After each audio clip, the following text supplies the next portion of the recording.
científico na atualidade, segundo Oliveira, ele vai se basear, pessoal, em algumas premissas, em algumas indagações. Por que está ocorrendo esse determinado fenômeno X? Por exemplo, a questão aí da imigração, né? Imigração do Oriente Médio ou na Europa. Como ocorre isso? Onde ocorre? Quando ocorre? E o que ocorre? Quais são os motivos pelos quais eu tenho agora essa população itinerante que vai em direção a esse êxodo mesmo, em direção a outras partes do mundo? O que está gerando isso? E mais, eu poderia estar analisando quais as consequências para economias sociais, linguísticas, econômicas. Eu poderia buscar aí entender qual seria ou quais seriam essas consequências ou esses motivos que estão levando a esse êxito, ou que isso pode gerar, por exemplo, né, no desdobramento de curto a médio prazo, por exemplo. Agora, como é que eu poderia fazer isso? A partir de método, né? A partir de um conjunto de regras ou critérios que vão servir de referência no processo de busca da explicação, de elaboração de previsões, poderiam ser comparações, por exemplo, com em outro momento da história, esse deslocamento humano. O que isso gerou? Né? E o que pode estar gerando a causa desse deslocamento, ok? Né? Então, assim, em relação à questão ou problemas específicos. Porém, antes de desenvolver o método, é preciso estabelecer os meus objetivos, como eu falei para vocês no início aqui, dessa definição de método na atualidade. Eu preciso saber o que e onde, como eu quero chegar. Aonde eu quero chegar, por que eu quero chegar, o que mais ou menos eu poderia imaginar que vou encontrar ao longo desse caminho, ou até mesmo ao longo dessa minha pesquisa. Obviamente que são conjecturas, que são indagações que podem ou não gerar esse resultado que eu imagino que seja, ok?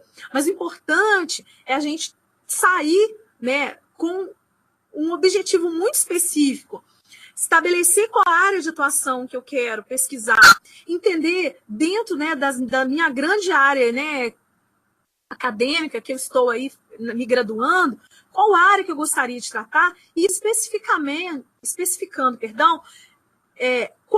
além disso, qual área que eu poderia ainda mais me especializar, entendeu? Qual assunto que eu poderia trabalhar, quais as relações que eu poderia estabelecer com os outros conteúdos que eu venho estudando também. Então, que questionamento, né, que indagação ou que tentativa de solucionar uma situação que eu venho enfrentando aí no cenário da minha formação acadêmica ou no cenário socioeconômico em que eu estou inserido, né, nas relações aí que a gente estabelece, né, com a nossa profissão, né, do futuro e o nosso aprendizado no presente. Como é que eu posso aí entender esse cenário e onde eu quero chegar, levantando as minhas indagações.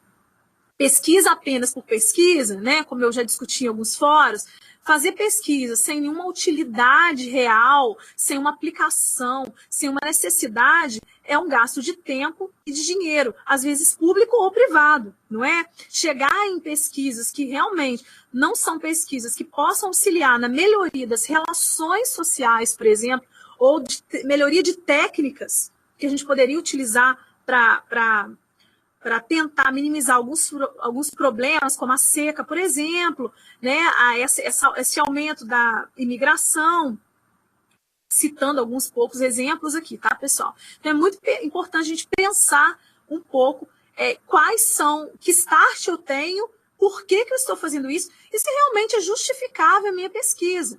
Por que isso é justificável? Isso é importante? Isso tem relevância? Tá? Não é só porque eu quero, interessante fazer um trabalho para publicar, mas a importância é de desenvolver pesquisas que possam gerar, né, uma melhoria na comunidade e no pensar, às vezes, em métodos, em técnicas diferenciadas que poderiam auxiliar aí, né, na boa relação, né, e na melhoria da situação de vida, da qualidade de vida das pessoas, por exemplo, né? Bem, o método científico, na atualidade, tem alguns objetivos que seriam interessantes eu ressaltar aqui com vocês. Produzir um conhecimento teórico prático aplicável, que pode ser utilizado diretamente para previsão, explicação e controle de fenômenos e ocorrências, pessoal. Então, é muito importante, então, a gente produzir conhecimento que tenha aplicabilidade, como eu falei. Empregar uma expressão objetiva e detalhada não somente do conhecimento produzido, mas também do modo de como foi obtido. Então, descrever qual é o método que eu usei para que eu conseguisse chegar a esse determinado resultado. Quando é que eu pesquisei? Por exemplo, o período que eu pesquisei. Porque não adianta eu pegar, por exemplo, dados estatísticos de há 10 anos atrás para poder entender uma realidade agora, se eles não tiverem uma relação, entenderam? É muito importante, sim, buscar os dados históricos, né, estatísticos, históricos, para estabelecer comparações, mas para que eu produza um trabalho científico, eu não posso simplesmente me basear num cenário que ocorreu há 10 anos atrás, sem trazer esse cenário para a nossa atualidade. Porque senão a gente vai fazer uma pesquisa que não vai surtir o efeito necessário de aplicabilidade no nosso contexto, né, atual, ok? Então, é muito importante, na hora de seleção de materiais, de referências, a gente buscar o mais recente possível repertório, né, de pesquisa, para que a gente se baseie em um conhecimento que está muito mais próximo da gente, que outras pessoas já pesquisaram, já chegaram nesse patamar, do que se a gente buscar referências, dados muito anteriores, né, sem um propósito de comparação para mostrar, por exemplo, diferenças, melhorias ou, infelizmente, prejuízos que ocorreram ao longo da história, ok? Então, é ser amplamente compartilhável e transmissível. Então, um método ele precisa ser transmissível, eu preciso conhecer esses métodos, independente do conteúdo que eu vou trabalhar, tá? Ser verificável e passível de quantificação do grau de confiabilidade. Então, assim, você ter dados estatísticos confiáveis, né, que a gente vai utilizar aí de fontes confiáveis e de métodos que tenham validade para uma pesquisa, ok?